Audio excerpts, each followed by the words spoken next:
다음으로는 저희 2부 마지막 발표 시간입니다. 그래서 그 이경호 교수님과 이승호 교수님을 이 자리에 모셔서 어, 기후 위기를 대응하기 위해서 공연 예술이 할 수 있는 네 가지 방안에 대해서 발표를 주시겠습니다. 이경호 교수님께서는 시각 디자인을 전공하시고 또 정보학 박사를 받으셨습니다. 그래서 지금 울산과학기술원에서 재직하고 계시고요.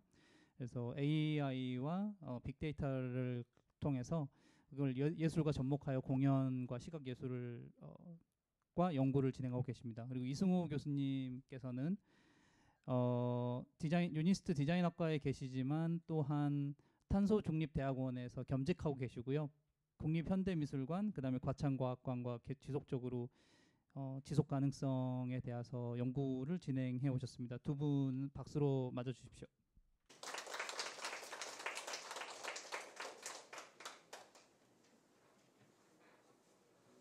안녕하세요. 만나서 반갑습니다. 저는 울산과학기술원 디자인학과의 이경호입니다. 네, 먼저 더운 여름 날씨에 이렇게 먼 곳까지 와주셔서 정말 감사하다는 말씀 다시 드리고 싶고요. 저는 여기 보시는 바와 같이 공연예술 분야 기후변화 대응을 위한 현장 밀착형 사용자 맞춤형 가이드라인 개발 및 미래 과제 발굴을 맡고 있는 책임 연구자로서 일하고 있는 이경호라고 하고요. 잠시 후에 발표 도와줄 분은 이승호 교수님이십니다. 오늘 이 발표를 통해서 미래 한국 공연예술 분야가 기후위기 대응을 위해서는 어떤 비전과 가치를 좀 마련해야 되는가, 그리고 그에 근거해서 우리가 당장 실천에 범직한 힘을 내어서 이제 실천에 범직한 대안은 어떤 것들이 있는가를 말씀을 드리겠습니다. 첫 번째 저희 과제는 1년짜리 과제고요. 23년 9월부터 시작해서 올해 8월에 마감을 앞두고 있는 공연예술계 기후 대응 현황조사 및 과제 발굴 연구 영역의 일환으로 진행되고 있습니다. 그래서 보통은 연구라고 하면 어떤 학술 연구나 실천을 통한 예술 연구, 작품 발표나 창작을 위한 어떤 예술 연구로 볼 수 있는데, 저희는 앞서 말씀드린 바와 같이 저희의 목표는 한국 공연예술계의 탄소 중립 및 기후 대응을 위한 대안적 정책 과제 모색과 담론 형성이라는 목표를 가지고 진행하고 있습니다. 그래서 다시 말해서 공연예술계 분야에 종사하시는 다양한 예술가 그리고 일하시는 분들을 최대한 많이 만나고 이야기 나누어서 이 분야에 계시는 분들은 어떤 생각을 하고 계신지, 어떠한 실천을 하고 계신지, 그리고 미래에 이런 것들을 더 잘하기 위해서는 어떤 정책적인 지원 혹은 실천적인 지원이 필요한지에 대해서 같이 고민하고 모색하는, 마련하는 일들을 해왔다고 생각하시면 되겠습니다. 연구팀은 저희 이승호 교수님, 김한 교수님, 저 이렇게 가 이제 주로 셋이서 이제 연구를 하고 있고요. 그 외에도 박지선 PD님, 그리고 한국예술종합학교 미래미술과 어경준 교수님을 외부 전문위원으로 모시고 저희가 알지 못하는 분야, 그리고 저희가 잘 해결하기 어려운 분야에 대해서 자문을 구하면서 작업을 진행해 왔습니다. 그 외에도 1년 동안 연구 전체 리드를 맡은 곽병국 이효리 연구원 이외에 변종훈, 이혜진, 김여원, 강윤구, 하연서 연구원이 저희를 도와서 1년 동안 애쓰고 있습니다. 뭐 말할 필요도 없이 공연예술계는 기후위기 대응에서 예전부터 굉장히 기민하게 대응하고 있습니다. 언론과 미디어에서 기후위기라는 말을 사용하기 전에는 지구온난화라고 했고, 그 다음에는 이상기후라고 했고, 그래서 저희가 마주하고 있는 현실이나 경험을 좀 톤다운 시켜서 이야기할 때에도 내용과 형식 면에서 굉장히 기민하게 대응을 해왔다고 볼 수 있습니다. 뭐 예를 들면 줄리스 바이스클 방금 보셨던 티어터 그린북 같은 경우가 굉장히 흥미로운 사례고요. 브로드웨이 그린 얼라이언스 같은 경우에도 비단 공연예술 분야가 아니라 기타 다른 섹터에서도 지속 가능성을 어떻게 실천하는가의 관점에서 많이 이용되고 있는 사례입니다. 그와 함께 더불어서 내용면으로는 기후비상사태라든지 국제환경연극제 같은 것들을 진행을 하면서 내용면에서도 굉장히 충실한 대응을 하고 있다고 볼 수 있습니다. 그 외에도 최근에 기후위기 시대 문화예술정책 제안서라든지 공연예술 창제작을 위한 안내서 같은 것들이 많이 발간이 되면서 저희가 정말로 이 부분에 있어서 해외 사례에 뒤지지 않는 좋은 일들을 많이 하고 있다고 생각이 됩니다. 네, 그럼에도 불구하고 이제는 선도국 사례의 벤치마킹 그리고 그것을 우리가 따라하는 것을 넘어서 한국의 공연예술 분야의 맥락이나 특수성이 반영된 어떤 현장 밀착형 과제 발굴이 필요하다는 그런 시점이 도래했고요.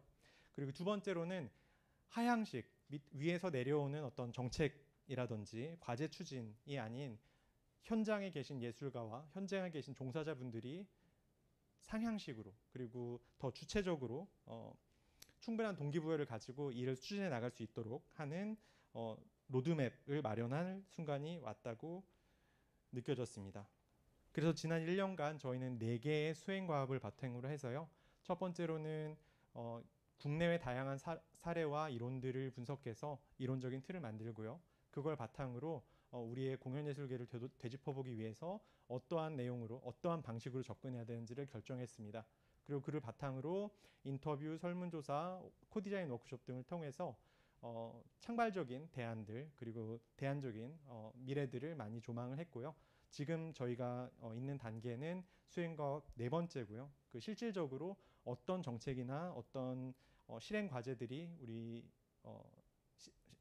진행이 가능한지 모색하는 것 그리고 이렇게 많은 분들을 만나서 저희가 해온 내용들을 공유해드리고 어떤 방식으로 저희 전체가 힘을 모아서 한 걸음 나아가 볼 수 있을지에 대해서 말씀드리는 것입니다.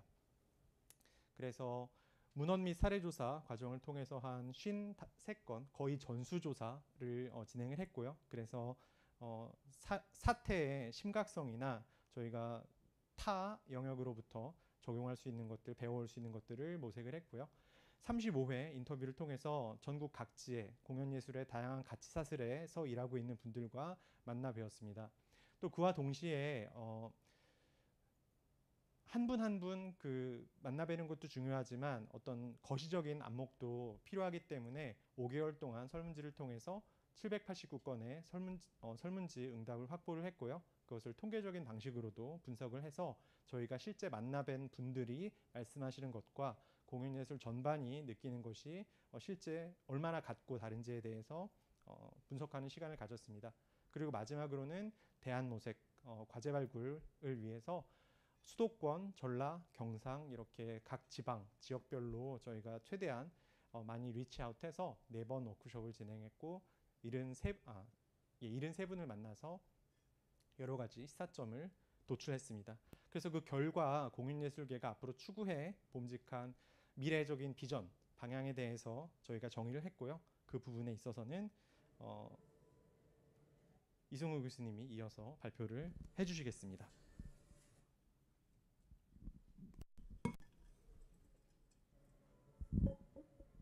네, 감사합니다. 저희가 마지막 순간에 넣은 영상에 음성이 살짝 들어가 있는 모양입니다. 네, 소개받은 이승호고요. 저는 이 연구에서 정석 연구 그리고 창발적 워크샵 그리고 정책과제 발굴 이런 부분에 좀 집중해서 일을 했고요. 이경호 교수님께서 말씀해주신 것처럼 저희가 39분을 인터뷰하고 서울, 광주, 부산에서 73분을 모셔서 창발적 워크샵을 하고 그리고 어제 기준 789명의 설문을 조사해서 그런 통찰들을 모으고 그런 통찰들을 바탕으로 정책 과제들을 발굴을 했습니다. 그런데 저희가 사실은 그 통찰들만 발표를 드리려고 해도 30분, 40분을 할애해야 되기 때문에 여러분들의 귀한 시간을 아껴드리고자 오늘은 그 부분은 좀 압축을 하고 대신에 저희가 발굴한 정책 과제가 무엇인지를 말씀을 드리고자 합니다. 그래서 그 부분은 말씀드렸던 것처럼 저 뒤쪽에 김원 교수님께서 말씀해 주셨던 것처럼 벽에도 붙어 있고 테이블에도 있으니 이미 또 좋은 피드백을 많이 주신 분들이 계시더라고요. 그래서 살펴봐 주시고요. 또한 저희가 나중에 제 발표가 끝나고 나면 온라인에서 저희의 이때까지 모든 연구 과정을 면면히 보실 수 있도록 웹사이트 페이지를 하나 만들어 뒀습니다. 그 링크도 공유해 드리도록 하겠습니다. 하지만 오늘 조금 이따 쉬는 시간에 궁금하시다면 저희가 이 과제를 바탕으로 오늘 토론할 내용은 아니지만 여러분께서 앞으로 창제작자분들이나 지원기관에서 사용하실 수 있는 대화 도구를 만들었습니다. 그 대화 도구는 크게 2가지 이렇게 목소리 카드와 도구 카드 이렇게 준비가 되어 있고요.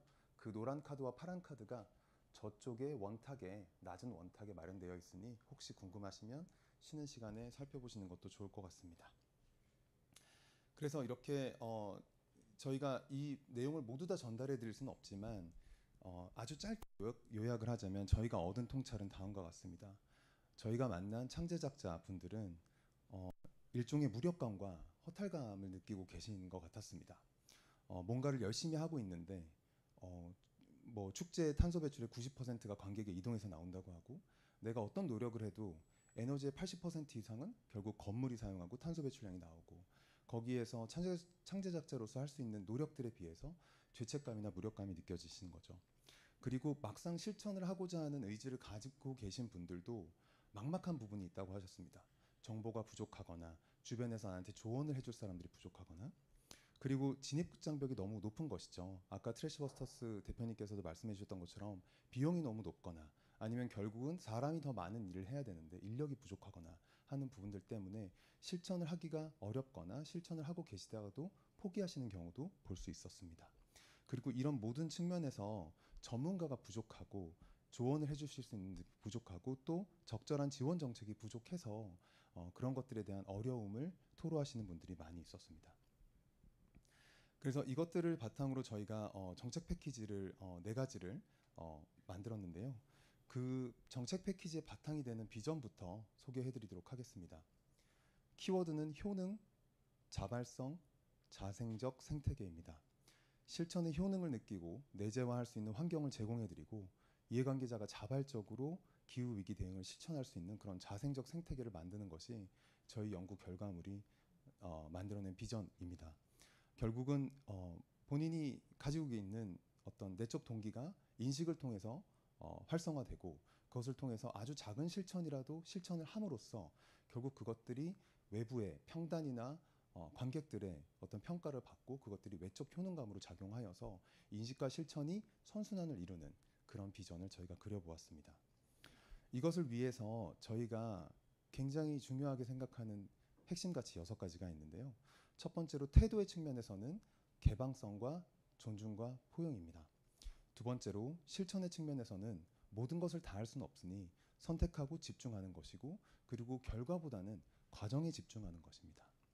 마지막으로는 그렇게 한 시도들이 목표의 측면에서 내가 한 것들을 공유하고 그것을 통해서 사람들과 연결하고 그 프랙티스들을 확장하고 마지막으로 새로운 가능성을 새롭게 모색하는 그런 자세들이 정말 중요하다라는 것을 깨달았습니다.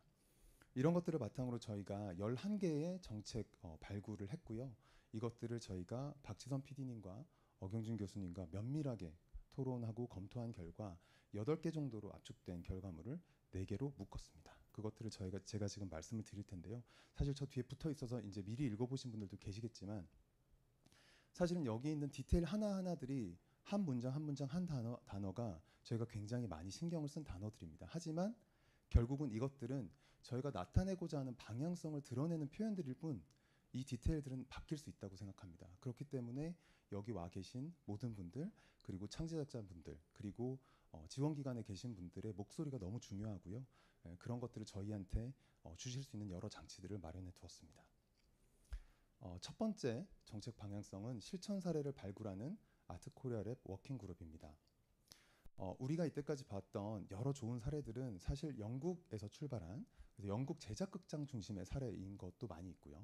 그런 가이드라인들이 외주 제작이 많고 기획부터 제작까지 일관성 있게 관리할 전문가가 부족한 한국의 현실에서 직접 적용하기 어렵다는 지적들이 있었습니다.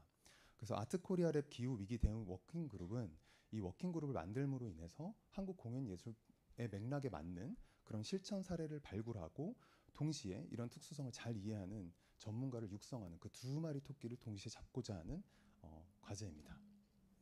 첫 번째로는 워킹그룹을 발족합니다.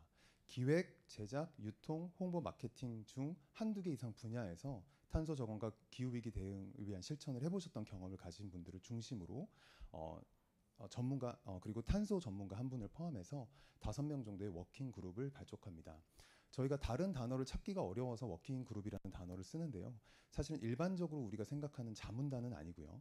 일주일에 하루 정도 약 20% 계약을 통해서 실제 업무를 하고 컨설팅을 하는 그런 전문가 조직입니다. 이 멤버들은 네, 위에도 말씀드렸던 것처럼 그런 그 실천 경험이 있는 전문가들로 구성을 하고요. 이 워킹 그룹이 구성이 되고 나면 이 워킹 그룹과 일할 창제작 집단이나 공연이나 축제를 기획하거나 제작하는 공공기관을 5팀을 모집합니다. 그래서 이 워킹 그룹이 정한 평가 기준에 맞추어서 5팀을 선정하고 이 5팀에서는 각자 기후 위기 대응 담당자를 선정하고 그분들의 업무의 40%를 담당 업무로 할당합니다. 그리고 이 인건비에 대해서 주관기관에서 지원을 하고요. 그래서 이 워킹 그룹이 이 기후 위기 담당자를 통해서 이 전체 5팀의 미션을 부여하기도 하고요. 그리고 각 팀에 맞춘 특정 멘토링도 진행합니다. 그래서 이것들을 바탕으로 이 기후 위기 담당자가 이 연간 계획을 체계적으로 세우고 그 과정을 경험하면서 느낀 어려움이나 성과나 효능에 대해서 온라인 플랫폼을 통해서 공유합니다. 이 온라인 플랫폼을 제가 조금 있다가 따로 또 말씀을 드리겠습니다. 그리고 주관기관에도 담당자가 필요합니다. 이 모든 과정을 견인하기 위해서는 단순히 프로그램만 만들어진다기보다는 그 과정을 다 관리하고 지원하기 위한 담당자가 있어야 하는데요. 예를 들면 예술경영지원센터 아트코리아 랩처럼 이런 기관에서 담당자를 한 명 지정하거나 함께 고용을 하고요. 이 담당자는 기후위기 대응 전문가 수준의 유경험자라면 이미 워킹그룹의 멤버가 되실 수도 있고 그게 아니면 워킹그룹의 조언을 듣는 멘티가 될 수도 있을 것입니다. 마지막으로 이 워킹그룹은 매년 리뉴얼됩니다.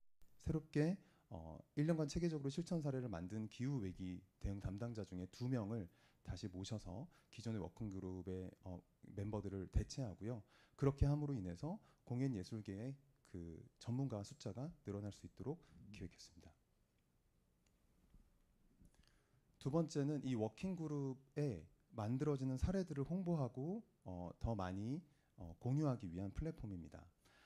공연예술계의 다양한 위기 대응 실천 사례를 공유하고 이런 것들을 누구나 쉽게 찾아볼 수 있게 플랫폼을 만드는데요. 공공기관이 만드는 웹사이트는 사실 찾기가 어렵거나 접근성이 떨어질 수도 있습니다. 그렇기 때문에 이미 다양한 노출 채널을 확보한 포털이나 모바일 소셜 네트워크 기업 혹은 재단 등과 협력해서 구축할 수 있을 것입니다. 이 플랫폼을 통해서는 아까 말씀드렸던 워킹그룹이 발굴하는 그 5개의 사례 이외에도 독립적인 실천을 손쉽게 공유하고 검색하고 발견할 수 있는 사용자 경험을 제공하는 것을 목표로 합니다. 이런 실천 사례가 뭐가 있는지 궁금해하실 것 같아서 3가지 정도 저희가 모아봤는데요. 예를 들면 한 민간 소극장이 대관 창작자 중에 쓰레기를 저감하거나 공연 준비 중에 채식을 하는 경우 50%까지 대관료를 할인해주는 사례가 있었고요. 한 예술가는 폐지 줍는 노인에게서 택배 상자를 빌린 뒤에 이를 뒤집어서 인쇄가 없는 면을 활용해서 풀이나 여타 접착제 없이 쌓아놓고 나무 같은 것들을 표현하고 공연을 진행한 후 모두 돌려준 사례도 있었고요. 한 의상 디자이너는 의상을 제작하지 않고 출연진 모두에게 집에 있는 의상을 3장씩 사진을 찍어서 보내라고 한 뒤에 그 컨셉트에 맞춰서 옷을 골라주고 그를 바탕으로 공연에 활용을 하기도 했습니다. 보시는 것처럼 이렇게 1년짜리 기획을 하지 않아도 전체 공연 프로세스를 면밀히 살피지 않아도 창제작자분들께서 하실 수 있는 작은 독립적인 실천이 많이 있고 아까 말씀드렸던 1년짜리 계획 이외에도 그런 긴 호흡 이외에도 이런 작지만 소중한 우리의 실천들을 함께 공유하는 플랫폼입니다. 그리고 이런 독립적인 실천들을 하고 워킹그룹에서 한 일들을 공유하고 이런 과정들을 축하하고 모두가 즐겁게 즐기기 위해서 이런 것들을 소셜 네트워크에 공유할 수 있는 짧은 영상을 만들어서 하고요. 그런 다음에 가장 창의적이거나 가장 의외의 시도를 한 창제작자를 매년 시상할 수도 있을 것입니다. 세 번째는 프로덕션에 관한 것입니다. 저희가 공연예술계 프로덕션 혁신 스튜디오라고 이름을 붙였는데요. 공연예술 제작 과정에서 자원순환 흐름, 특히 폐기물의 이동과 처리를 빼고 공연예술계의 기후위기 대응을 논하기는 매우 어렵죠. 아까 티어터 그린북의 패디도 그런 말씀을 해주셨습니다. 이를 효율적으로 개선하고 공연예술계의 프로덕션 시스템을 면밀히 파악하기 위해서 공연 제작 현장의 전문가의 의견과 제안을 적극적으로 수용하기 위한 프로세스를 제안합니다. 우선은 공공수도권, 민간수도권, 공공지방, 민간지방 이런 다른 맥락의 공연예술 제작팀을 약 1년간 참여 관찰합니다. 이 목표는 공연예술계 프로덕션의 전 생애 주기, 즉 재료 수급, 가공, 조립, 이동, 설치, 철거, 폐기에 걸쳐서 현장의 자원순환 흐름, 폐기물의 이동과 처리의 구조를 수면 위로 올리고 그것들을 더 많은 사람들이 이해할 수 있는 지식을 생산하기 위함입니다. 그것이 진행되고 나면 이 통찰을 바탕으로 기후위기 대응을 위한 프로덕션 혁신 스튜디오를 운영합니다. 총 3회, 1회에 5명의 전문가, 총 15명의 다양한 프로덕션 전문가를 모집해서 프로덕션 기후위기 대응을 손쉽게 할 수 있는 직간접적인 정책을 발굴합니다. 스튜디오 참여 전문가 개개인은 닷새에 약 200만 원의 사례비와 숙식을 제공받는 것으로 설정했습니다.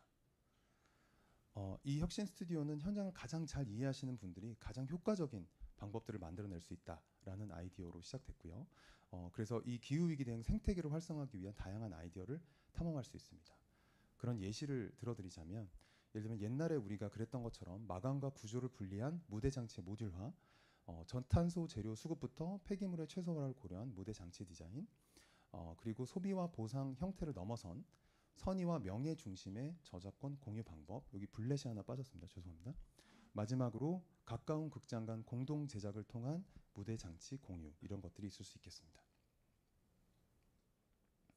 이것과 이어서 마지막으로 저희가 제작 순환 분산 네트워크 및 O2O 서비스라는 것을 준비했습니다. 저희가 이것을 굳이 물류 순환이라든가 소품 순환이라고 하지 않고 제작 순환이라고 한 이유가 있습니다. 네, 서울을 중심으로 공연 예술계의 자원 순환 사업이 실험되고 있죠. 그런데 이런 사업들이 하나의 거점을 중심으로 운영되고 있어서 높은 비용과 공간이 부족하다는 그런 문제들이 관찰되고 있습니다. 그래서 이런 것들이 결국은 우리가 자원 순환을, 무대 장치들의 순환을 한다고 했을 때 이것이 얼마나 확장될 수 있을 것인가에 대한 여러 우려점을 제기하고 있고요. 그래서 이 제작 순환 분산 네트워크는 지역마다, 서울도 지역도 복수의 거점에 무대 장치와 소품을 나누어서 보관하고 이를 오프라인 투 온라인 서비스, 즉 우리가 흔히 많이 쓰는 당근마켓이나 뭐 이런 중고 거래 사이트처럼 공유하고 관리하는 것을 제한합니다. 물론 전혀 다른 시스템이 되긴 하겠죠. 우선 수도권과 지방에 분포한 공공극장이나 문화예술회관이나 교육시설 등의 유휴공간에 타 극장이나 제작소 등과의 거리를 고려해서 분산 거점 네트워크 가입을 장려합니다. 이런 뒤 각 공간에서 수용할 수 있는 무대 장치와 소품의 크기와 양을 계획하고 관리 체계를 설계합니다. 이런 각 기관들에서 공간을 독립적으로 활용하면서도 이게 데이터가 다 공유되어야 하기 때문에 이런 모듈화된 무대 장치와 소품이 어디에 위치하고 있고 누가 사용하고 있는지 실시간으로 관리할 수 있도록 O2O, 즉 오프라인 투 온라인 서비스를 만듭니다. 공공기관이 역시 만들고 확산하려고 하기보다는 이미 수준 높은 서비스와 데이터베이스를 구현하고 있는 서비스 기업과 협력해서 서비스를 구축합니다. 이미 둘러보니까 이런 기업들이 어떤 베네핏이 있냐 이렇게 말씀을 주신 분들이 있더라고요. 네, 많은 기업들이 여전히 이제는 ESG 경영을 위해서 다양한 공공기관과의 협력을 추구하고 있기 때문에 불가능하지 않을 것이라고 생각합니다. 그래서 이렇게 제작순환 분산 네트워크는 새로운 공연을 기획하는 단계에서 여러 아이디어를 실험하거나 공연을 올리기 직전 하루 이틀 급하게 소품을 구하거나 아니면 저렴한 물건을 사고 버리는 소위 말하는 다이소 공연이라고 불리는 그런 행위를 줄이는 것은 물론 창제작자에게 기대하지 못했던 물품을 노출해서 더 새로운 아이디어를 촉발할 수 있을 것 같습니다. 본 네트워크와 O2O 서비스는 전문적인 기획자와 제작팀 이외에도 교육시설이라든가 창작 실습시설이라든가 공연 동호회, 시민 참여극 등 비전문가와 학생들도 누구나 사용할 수 있으며 지원기관은 서비스 활성화와 공연 예술계 자원순환의 간접 지원을 위한 바우처, 즉 사용권 및 할인권을 제공할 수 있습니다. 네, 이렇게 저희가 준비한 정책 패키지들은 기회 모색과 확산이라는 두 가지 비전과 그리고 인력 양성과 제작 지원 폐기, 네트워크 문화 형성, 수집 확산이라고 하는 저런 목적들, 그러니까 결과를 향한 그런 조화로운 그런 패키지로 이루어져 있습니다. 다시 한번 말씀드리지만 이런 도구들을 통해서, 이런 정책적 도구들을 통해서 그리고 연구 과제들을 통해서 저희는 공연 예술계 생태계의 많은 구성원들의 실천 내재화와 환경 조성을 통한 자생적 생태계 조성에 역점을 두었습니다. 우선 제가 발표드린 내용에 대한 많은 궁금증이 있으실 것 같은데요.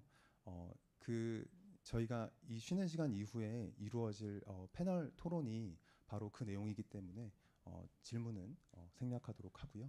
그리고 저희가 말씀드렸던 연구과제 전체 과정에 대한 내용을 보실 수 있는 웹사이트를 여기 이렇게 공유를 드리고, 오늘 와주신 모든 분들 저희가 요 링크와 함께 저희 그 정책 패키지에 대한 피드백을 주실 수 있는 링크도 오늘 이후 메일로 송부드리도록 하겠습니다. 긴 시간 들어주셔서 감사드립니다.